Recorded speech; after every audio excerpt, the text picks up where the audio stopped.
Midangana izay tsy izy ny volalohan'ireo mpiompy amin'ny fikarakarana ny bokon'omby iray izay hita fa tsy mifanaraka amin'ny voasoratra ao amin'ny lalàna izay mametra izany ho 5,000 ariary ny vidin'ny biby iray nefa dia tafakatra hatrany amin'ny 3,000 ariary misy mahatratra hatrany amin'ny iray hetsy ariary mihitsy aza indraindray kantony na tonga ireto mpiompiompy ireto nitaraina teny anivon'ny tranoben'ny tantsaha sy nampiakatra izany tamin'ny solombavam-bahoaka ary dia izao ny afara tamin'izao fifanatreana mivantana izao isiny ny fandaminana sy jerena ny marimaritra iraisana satria dia ho tsy misy piay ireto mpiompiompy ireto manoloana ireo volabe izay ilaina amin'izy ireo amin'ny fikarakarana ny bokon'omby izay. Mahafantatra amin'ny epahany izahay amin'ny alalan'ny fikarohana, izany hoe par curiosité, mahafantatra amin'ny epahany izahay ny lalàna mifehy ny fikarakarana ny omby. La arrêté interministériel de 7916 par 2021 ny zavatra sapanay dia tsy mihanta araka ny tokony ho izy ny lalàna iny mba hizorana amin'izay hoe filaminana izay dia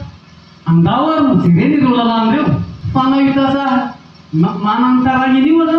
tsy tena afaka manaraka an'ilay lalàna zato isan-jato satria izao tsy nampahafantarina an'ilay tasaha ilay lalàna. Faharoa, izany tasaha izany dia ny ankamaroany mialatsiny amintsika tsy ampy loatra ny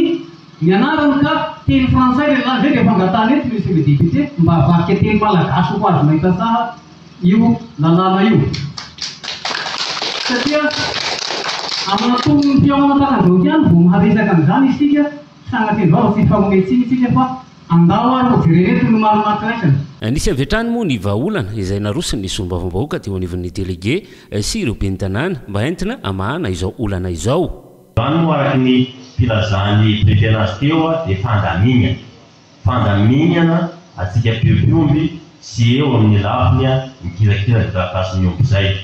Vahaolana avy amina solombavam-bahoaka rehefa haka an'io taratasy-panjakana eo Antananarivo nareo ndao hiaraka amina etoa apontrano atoy-anareo sy sakafonareo avy Antananarivo. Raha vonona anareo fa hampiaina an'io fiba io. Natsika moa dia fanatsarana ny ety tsy misy miala na tsy misy mifamolana fa fanatsarana hanatsaratsika andresaka fibiana omby satria raha namahalala fa ny omby dia namany ono